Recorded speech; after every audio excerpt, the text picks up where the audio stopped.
మీరు ఆంధ్రప్రదేశ్లో తీసుకోండి, కర్నూలు ఉంది, కడపలు ఉంది, తిరుపతిలో ఉంది, పుట్టపర్తిలో ఉంది, విజయవాడలో ఉంది, రాజమండ్రిలో ఉంది, వైజాగ్లో ఉంది. ఇంకా నిన్నమన్న అదనంగా ఒక పక్కనున్న ఆంధ్రప్రదేశ్లో 7-8 ఎయిర్పోర్ట్లు ఉన్నాయి. కర్ణాటకలో, మహారాష్ట్రలో అసలు లెక్క పెట్టనన్ని ఎయిర్పోర్ట్లు ఉన్నాయి. మొత్తం తెలంగాణ రాష్ట్రానికి ఉన్న ఏకైక ఎయిర్పోర్టు శంషాబాద్ ఎయిర్పోర్టు, ఉన్నం బేగంపేట ఎయిర్పోర్టును కూడా మూసేపించిండ్రు.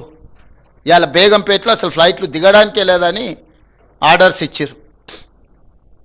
ఇంత పెద్ద తెలంగాణ రాష్ట్రము ఇంత ఆదాయాన్ని కేంద్ర ప్రభుత్వానికి ఇస్తున్నప్పుడు కిషన్ రెడ్డి గారు, బండి సంజయ్ గారు 12 సంవత్సరాలల్లా మీరు ఒక్కసారైనా ఈ తెలంగాణ రాష్ట్రాన్ని అత్యంత వేగంగా అభివృద్ధి చేద్దాము, దీనికి మేము మోడీ దగ్గర నిధులు తెస్తామని మీరు ఏదైనా బాధ్యత తీసుకున్నారా?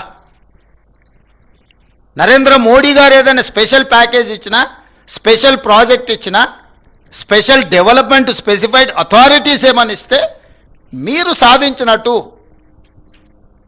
డివల్యూషన్ ప్రకారం రాజ్యాంగబద్ధంగా మనకు రావాల్సినవి మనం చెల్లించిన దాంట్లో రూపాయి చెల్లితే 58 పైసలు తినేసి 42 పైసలు మనకిస్తే ఇక చూసినా మేము నిధులు తెచ్చినాం, ఈ లక్షల కోట్లు అంటున్నాం. నువ్వు ఎంత చెప్తే అందులో 58% వాళ్ళ దగ్గర ఉండిపోయి 42% నువ్వు చెప్పే లెక్క. నా రూపాయలో నువ్వు 42 పైసలు నాకు ఇస్తున్నావు, నాకు అదనంగా నువ్వు ఇచ్చింది ఏంది? నీ నాయకులు ఎంతమంది వస్తురు?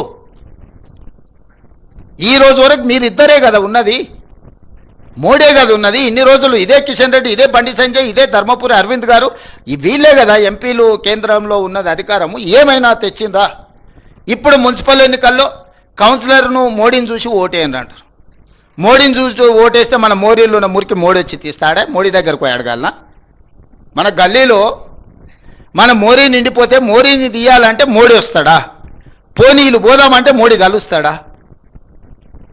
చారాన కోడికి బారాన మసాలా అయితే ఈడ గల్లీలో మోరీ తీసుకోవడానికి మోడీని కలవాలంటే అసలు గల్లీ ఎలక్షన్కు మోడీకి ఏం సంబంధము? మోకాలికి బోడిగుండుకి లింకు పెట్టినట్టు గుండు అరగుండు కలిసి ఈరోజు ఇట్లాంటి మాటలు చెప్పడం ఏమన్నా సమంజసమా? మోడీ గారిని చూసి ఓటేయమని బీజేపీ అడిగితే బీజేపీకి ఓటు వేయాలనా? ఓటర్లను ఆలోచన చేయమంటున్నారు. ఏమైనా నరేంద్ర మోడీ గారు, బండి సంజయ్ గారు, కిషన్ రెడ్డి గారు తెలంగాణ మీద ఏమైనా ప్రత్యేకమైన ప్రేమ చూపించరా? మన ఓట్లు వేయించుకోవడం, మన దగ్గర సీట్లు తీసుకోవడం తప్ప మనకి ఏమైనా ఇచ్చిండ్రా? ఇది భారతీయ జనతా పార్టీ యొక్క చరిత్ర. దీన్ని విశ్లేషించి వీళ్ళకి ఒక్కటి వీళ్ళ దేవుడు అసదుద్దీన్ ఓవైసీ. ఉత్తగా రాముడి పేరు చెప్తారు కానీ రోజు దండం పెట్టుకునేది అసదుద్దీన్ ఓవైసీకే. వీళ్ళ లైఫ్ లైన్ అంటారు కదా, వీళ్ళ లైఫ్ లైనే అసదుద్దీన్ ఓవైసీ. ఆయన పేరు లేకుండా, ఆయన జపం లేకుండా రాముడి పేరు ఎన్నిసార్లు వీళ్ళు తలుచుకున్నారో, అసదుద్దీన్ ఓవైసీ పేరు ఎన్నిసార్లు తలుచుకున్నారో చూడండి. ప్రతిసారి అసదుద్దీన్ ఓవైసీని అల్లావుద్దీన్ అద్భుత దీపంగా మార్చుకొని ఓట్లు అడుగుతారు. మరి అన్ని మీ ప్రభుత్వాలే ఉన్నాయి కదా. అసదుద్దీన్ ఓవైసీ ఇంత దుర్మార్గుడు అయినప్పుడు మీరు ఎందుకు అతన్ని నియంత్రించలేకపోతున్నారు? ప్రజాస్వామ్యంలో ఏఐఎంఐఎం కూడా ఒక రాజకీయ పార్టీ ఎన్నికల్లో పోటీ చేస్తున్నారు. గెలిచిన దగ్గర వాళ్ళు గెలిచిండ్రు, ఓడిన దగ్గర ఓడినరు. వాళ్ళు గుజరాత్లో పోటీ చేసిరు, ఉత్తరప్రదేశ్లో పోటీ చేసిరు, బీహార్లో పోటీ చేసిరు, మన వెస్ట్ బెంగాల్లో కూడా పోటీ చేసి 5 సీట్లు గెలిచారు. వాళ్ళు కూడా ఒక రాజకీయ సంస్థ, ఒక రాజకీయ పార్టీ. కానీ వాళ్ళని భూతంగా చూపించి ఇంకెంతకాలం మీరు ఓట్లు అడుగుతారు?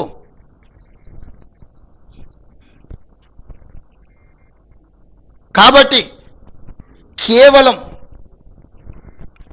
మత విద్వేషాలను రెచ్చగొట్టి కొన్ని రాజకీయ పార్టీల నాయకులను భూతంగా చూపించి రాజకీయ మనుగడ సాధించాలని ఆలోచన చేయడమే వాళ్ళ భావ దారిద్ర్యానికి పరాకాష్ట.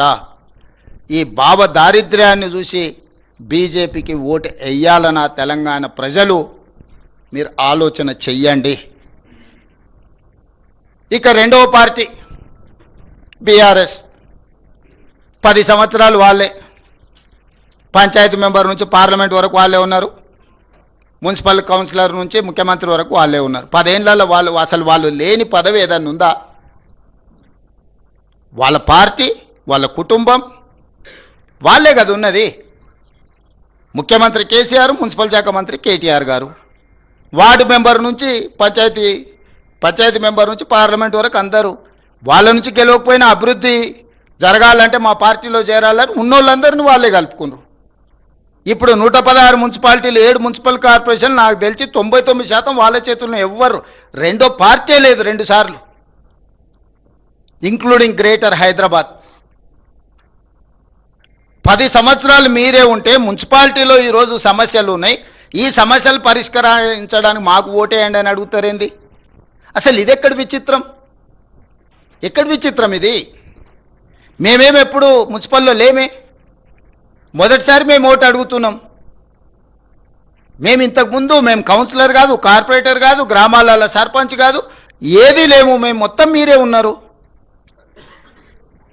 మంత్రులు మీరే, ఎంపీలు మీరే, ఎమ్మెల్యేలు మీరే, ఎమ్మెల్సీలు మీరే, మేయర్లు మీరే, చైర్మన్లు మీరే, సర్పంచులు మీరే, జిల్లా పరిషత్ మీరే. అసలు బీఆర్ఎస్ వాళ్ళు కేవలం తోలుబొమ్మల ఆట ఆడిచ్చారు. మిగతా వాళ్ళని మంత్రుల రూపంలో ముఖ్యమంత్రి గారిని కలవడానికి పోతే కూడా గేటు బయట నుంచే మెడల్ బట్టి నెట్టేసారు హోంగార్డ్స్, మనం చూసినాం కదా. 10 సంవత్సరాలు మీరే ఉండి మున్సిపల్ అయితే నిన్నటి వరకు మీరే. ఇప్పుడు లేటెస్ట్ ఎలక్షన్ జరుగుతుంది, ఇప్పుడు మళ్ళీ మాకు ఓటేయండి అని బీఆర్ఎస్ అడుగుతుంది. అసలు అంటే ఏ మాత్రం కూడా మొహమాటం కానీ, అసలు సమాజం ఏమనుకుంటుంది మనం ఇంత బరితెగించి మాట్లాడడం వల్ల? ఇది ఏమైనా సమాజం ఆమోదిస్తుందా? అమరాన్ని ఎప్పుడో సామెత చెప్తుండే, బరితెగించిన కోడి అంట బజార్లకు వచ్చి గుడ్డు పెట్టిందంట. గట్లున్నది బీఆర్ఎస్ వాళ్ళ వ్యవహారం. ఇద్దరు హరీష్ రావు గారు, కేటీఆర్ గారు ప్రతి మున్సిపాలిటీ తిరిగి మాకు ఓటేయండి అని అడిగితే బరితెగించిన కోడి బజార్లకు వచ్చి గాడిద గుడ్డు పెట్టినట్టు ఉంది వీళ్ళు అడిగే విధానం, వీళ్ళు చెప్పే మాటలు. మీరు లేనిది ఏదైనా ఉంటే ఇప్పుడు మీకు కొత్తగా ఇస్తే మీరు ఏదైనా చేస్తారని అనుకోవచ్చు. 20 లక్షల కోట్ల రూపాయలు మీకు ఇస్తే పేదోళ్ళకి ఇండ్లు కట్టించిండ్రా? ఇండ్ల సంగతి చాలా దూరం, అసలు రేషన్ కార్డులు అన్ని ఇచ్చిండ్రా? సన్న బియ్యం ఇవ్వాలని వెనకటి చెప్పిండు కేసీఆర్ గారు. ముఖ్యమంత్రి మనవాడు ఏదైతే బియ్యం తింటుండో పేదోళ్ళకి అదే సన్న బియ్యం తినిపిస్తామని ఇచ్చిండా?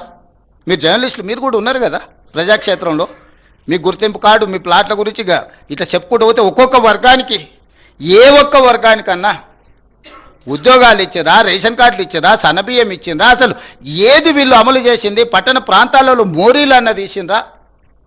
వరదలు వచ్చి కొట్టుకపోతే కనీసం పలకరియనన్నా పలకరిచ్చిరా? ఏమీ చేయకుండా ఇప్పుడు మళ్ళొచ్చి మాకు ఓటేయండి, మేము ఇరగదీస్తాం పగలదీస్తామని అంటున్నారు. జెర్సేపటికి ఏంటన్నా ఒకరో ఇద్దరు గెలిచారు అనుకో.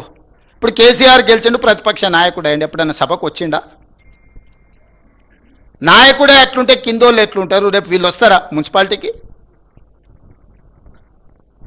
ఆవు చేనుల మేస్తే దూడేమన్నా గట్టు మీద మేస్తే అది కూడా గంటకే పోయి మేస్తుంది.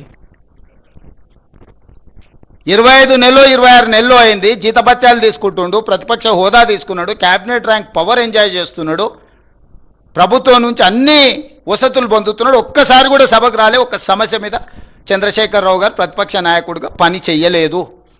ఇది మీ కళ్ళ ఎదుటనే జరుగుతున్న విషయం కదా.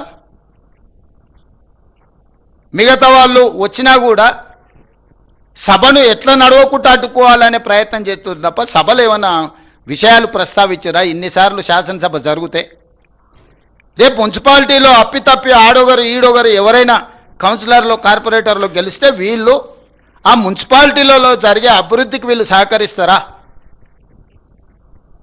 బీఆర్ఎస్కి అసలు అర్హత ఉన్నదా ఓటు అడగడానికి?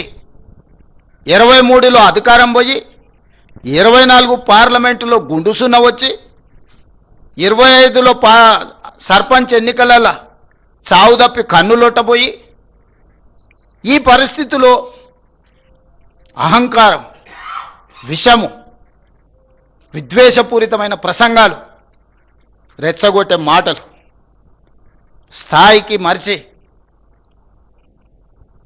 చూస్తుంటే మా ఈగల్ టీంకు చెప్పాల్సి వచ్చేటట్టుంది. నార్కోటిక్ ఎనాలిసిస్ ఏదన్నా గంజాయి కానీ కొకైన్ కానీ హెరాయిన్ కానీ ఏమైనా కొట్టి మాట్లాడుతున్నారా వీళ్ళ మాటలు చూస్తుంటే అని. ఎందుకంటే హోష్లో లేకుండా ఉన్నోడు అట్లాంటి మాటలు మాట్లాడతాడు. హోష్లో ఉన్నోడు, ఈ సమాజం పట్ల బాధ్యత ఉన్నోడు, పెద్ద పెద్ద చదువులు చదువుకున్నా అనుకునేటోడు మాట్లాడే మాటలేనా? ఇలాంటి వాళ్ళకి ఈరోజు ఓటేయమని అడిగితే వాళ్ళు అడుగుతారు. ఎందుకంటే వాళ్ళకి దోపిడీ అలవాటు పడ్డది. ఏ రూపాయి కూడా ఇసుక వదలే, గాలి వదలే, నీరు వదలే, ఇండ్లు వదలే, ఏది వదలే. లాస్ట్కు భార్యాభర్తలు మాట్లాడుకునే టెలిఫోన్ సంభాషణలు కూడా వదలలే వాళ్ళ పైశాచిక ఆనందానికి. ఇదొక మానసిక రోగం, జబ్బు.